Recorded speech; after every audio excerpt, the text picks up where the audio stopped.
સતકેવલ સાહેબ, પરમગુરુ પાઠશાલા સંકુલ, સતકેવલ વિદ્યા મંદિર, સારસા થકી હું મકવાણા મહેન્દ્ર ધોરણ 6 ગુજરાતી મીડિયમના વિદ્યાર્થીઓનું ઓનલાઈન ટીચિંગમાં હાર્દિક સ્વાગત કરું છું. વિદ્યાર્થી મિત્રો, આજનો સબ્જેક્ટ છે ઇંગ્લિશ યુનિટ 2 બ્યુટીફુલ બર્ડ્સ. પક્ષીઓ સુંદર હોય છે, પક્ષીઓ સુંદર છે. Unit 2 let's read more. Page number 69 પર જોઈએ તે પહેલાં કેટલાક મિનિંગ્સ આપેલા છે જેનો આપણે અભ્યાસ કરી રહીશું. દરેક વિદ્યાર્થી નોટબુકમાં સારા અક્ષરે સ્પેલિંગ મિનિંગ્સ નોટ ડાઉન કરશે અને તેને લર્ન કરશે, તૈયાર કરશે. લેફ્ટ સાઈડ બ્યુટીફુલ એટલે સુંદર, બર્ડ એટલે પક્ષી, સ્વીટ એટલે મીઠું, વિલેજ એટલે ગામ, ટાઉન એટલે નગર અને સિટી એટલે શહેર.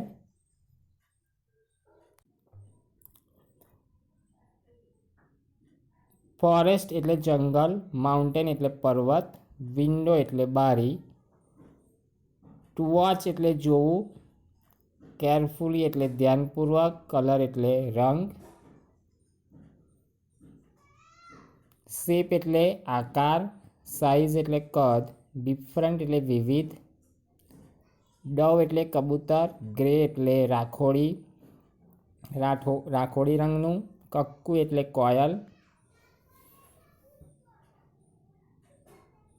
ઇન ફ્રન્ટ ઓફ એટલે ની સામે, બિહાઇન્ડ એટલે પાછળ, ક્વાઇટ એટલે શાંત, પ્લાન્ટ એટલે છોડ, બ્રાન્ચ એટલે ડાળી શાખા, નોઇઝ એટલે અવાજ ઘોંઘાટ, ડિસ્ટર્બ એટલે ખલેલ પહોંચાડવી, વુડપેકર એટલે લક્કડખોદ, પેક એટલે ચાંચ મારવી, ટ્રંક એટલે થડ, આઉલ એટલે કુંવર, ડિસલાઇક એટલે અણગમો, ન ગમવું, અણગમતું, હાર્મલેસ એટલે નિર્દોષ, નુકસાન રહિત, પેલિકન બતક જેવું મોટું પક્ષી, વીવ એટલે વણવું, ગૂંથવું, વીવર બર્ડ એટલે સુગરી, નેસ્ટ એટલે માળો, સોફ્ટ એટલે પોચું, સ્ટ્રો એટલે તણખલું, ફેદર્સ એટલે પીછા, નેક એટલે ગરદન, ડિસ્ટન્સ એટલે અંતર અને ફ્લેમિંગો એટલે સુરખાબ. પક્ષી અવર સ્ટેટ બર્ડ. સમય ન બગાડતા આપણે unit 2 beautiful birds. Birds are beautiful. પક્ષીઓ સુંદર હોય છે. They fly in the sky. તેઓ આકાશમાં ઉડે છે. They live in the trees. તેઓ વૃક્ષોમાં રહે છે. They sing sweet song. તેઓ મધુર ગીતો ગાય છે. Children to sing. બાળકો પણ ગાય છે.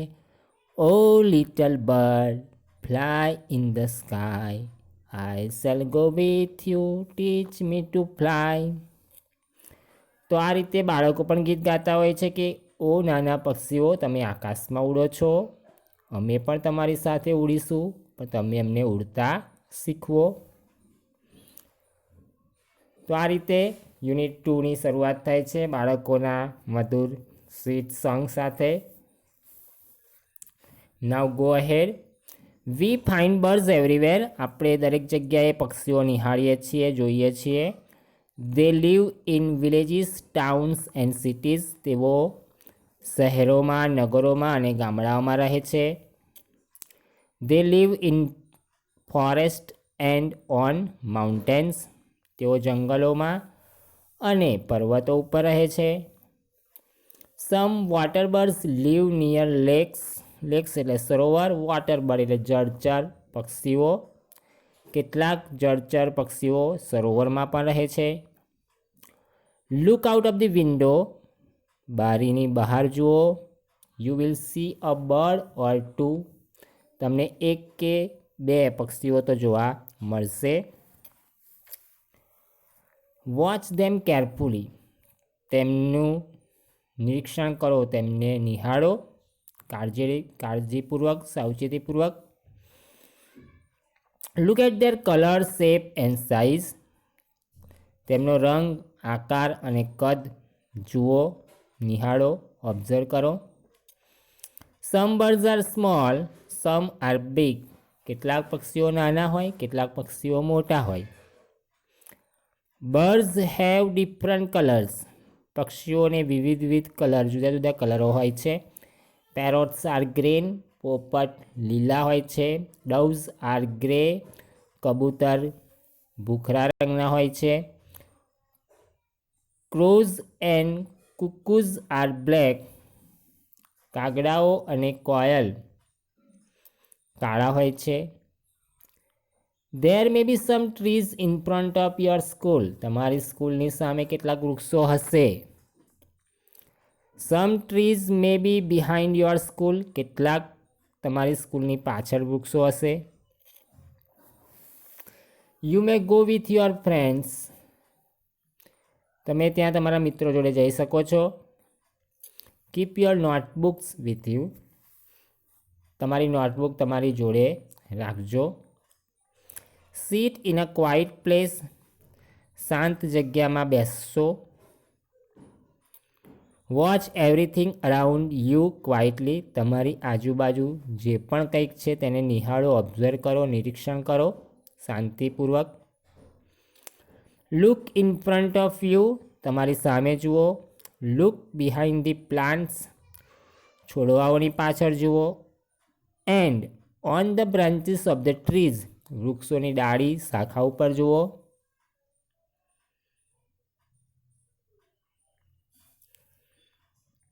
Watch the birds. પક્ષીઓને નિહાળો. Note their colour, shape and size. તેમનો રંગ, આકાર અને કદ તેની નોંધ કરો. Find out their names. તેમનું નામ શોધી કાઢો. But be careful, don't make a noise. પણ સાવચેત રહેજો, અવાજ કરતા નહીં. Don't disturb them. તેમને ખલેલ પણ ના પહોંચાડતા. Some birds may just fly over your head. કેટલાક પક્ષીઓ તમારા માથા ઉપરથી પણ ઉડી જઈ શકે છે. Watch them to. તેમને પણ તમારે નિહાળવાના છે. તો આ રીતે અહીંયા તમે પક્ષીઓનું ઓબ્ઝર્વ કરવાની સૂચના આપવામાં આવી છે. Here are the pictures of a few birds. અહીં કેટલાક પક્ષીઓના ચિત્રો આપ્યા છે. Do you know them. શું તમે તેને જાણો છો?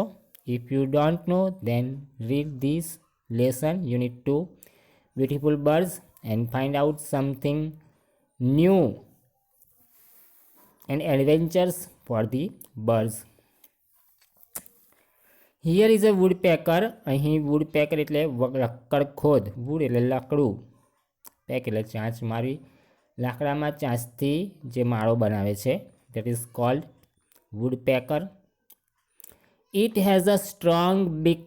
બીક એટલે ચાંચ. સ્ટ્રોંગ ભારે, મજબૂત. તેને લાંબી ભારે મજબૂત ચાંચ હોય છે. It pecks its beak on the trunk of a tree. Trunk એટલે થડ, બીક એટલે ચાંચ, પેક્સ એટલે ચાંચ મારે છે. તો તે ઝાડના થળિયામાં તેની ચાંચથી ખોદે છે. It can make a hole in it with its beak. તેની ચાંચથી તે લાકડામાં હોલ એટલે કાણું પાડી મૂકે છે, બનાવે છે અને આ રીતે તે તેનો માળો બનાવે છે. તો આ માહિતી હતી વુડપેકરની. Second, this is the picture of an owl. આ એક આઉલ ઘુવડનું ચિત્ર છે. It has big round eyes. તેને ગોળ મોટી આંખો હોય છે. એન્ડ અ સ્મોલ બીક. અને નાની ચાંચ હોય છે. It is a bird of night. તે રાત્રિનું પક્ષી હોવાથી તેને નિશ્ચર પક્ષી કહેવામાં આવે છે. An owl is a night bird. Some people dislike the owl. કેટલાક લોકોને આઉલ ગમતું નથી, પસંદ નથી. But it is not a bad bird. પણ તે એટલું ખરાબ પક્ષી પણ નથી. It is harmless. તે નુકસાન રહિત છે, કોઈને ઈજા પહોંચાડતું નથી. તો ફર્સ્ટમાં આપણે વુડપેકર તરીકેની માહિતી લીધી. સેકન્ડમાં એન આઉલની, નાઇટ બર્ડની માહિતી લીધી. Now the third one, do you know this bird. શું તમે આ પક્ષીને જાણો છો? It is a pelican. તે પેલિકન છે. It is a water bird, તે જળચર પક્ષી છે. It lives near big lakes, તે મોટા સરોવર નજીક રહે છે. The beak of pelican is very large, પેલિકનની ચાંચ ખૂબ મોટી હોય છે, વિશાળ હોય છે. It can hold a large fish in it, તેની ચાંચમાં તે મોટી વિશાળ માછલીને પણ પકડી શકે છે. The pelican is a big bird, pelican ખૂબ મોટું વિશાળ પક્ષી છે. Some pelicans are 4 feet long, કેટલાક પેલિકન તો 4 ફૂટ મોટા હોઈ શકે છે, હોય છે. Now the fourth one. Now look at this bird, હવે આ ચિત્ર તરફ જુઓ. વોટ ઇઝ ઇટ ડુઈંગ, તે શું કરી રહ્યું છે? ઇટ ઇઝ વીવિંગ ઇટ્સ નેસ્ટ, તે તેનો માળો, વીવ એટલે વણવું, ગૂંથવું, વણી રહ્યો છે, ગૂંથી રહ્યું છે. It is a weaver bird, તે વીવર બર્ડ છે એટલે કે સુગરી છે. It weaves its nest with soft straws and leaves of grass, ઘાસના પાંદડા અને નાના નાજુક તણખલાથી તે પોતાનો માળો ગૂંથે છે, બનાવે છે. Its nest is really beautiful, અને તેનો માળો ખરેખર સુંદર હોય છે. તો આ રીતે આપણે first woodpecker, an owl, a pelican and a weaver bird વિશે પેજ નંબર 69 પર અભ્યાસ કર્યો. Now we go on page number 70, last one. Meet this beautiful bird, આ સુંદર પક્ષીને મળો. It is the state bird of Gujarat, તે ગુજરાતનું સ્ટેટ બર્ડ એટલે રાજ્ય પક્ષી છે. It is also a water bird, તે પણ જળચર પક્ષી છે.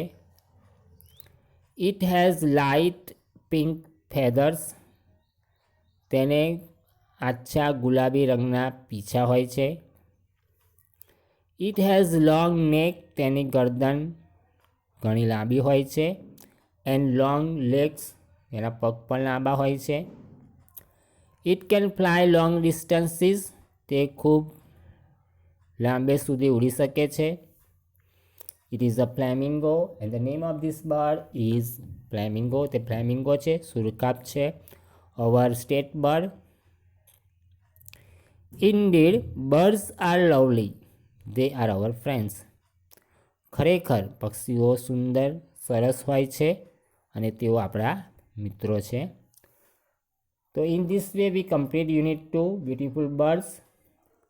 I hope every students have enjoyed it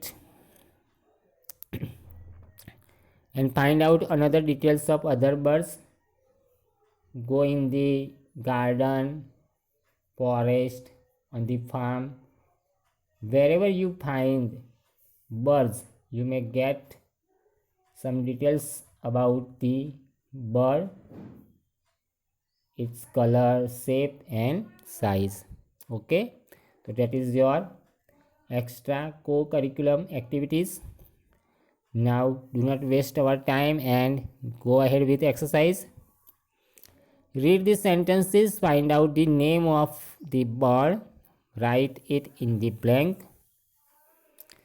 પક્ષીનું તમારે નામ લખવાનું છે. First one, it can see in the dark with it's big round eyes, and we all know that the right answer is an owl. It is a night bird as well as it has big round eyes, so you should write an owl in the first blank. Second, it picks in the wood and makes the nest, and the right answer is a woodpecker. It can make its nest in a wood, in a trunk of a tree. Third one, I can hold fish in its beak, and the right answer is pelican. Fourth one, it weaves the nest with soft straws and leaves of the grass, and we all know that is the right answer is a weaver bird, sugri.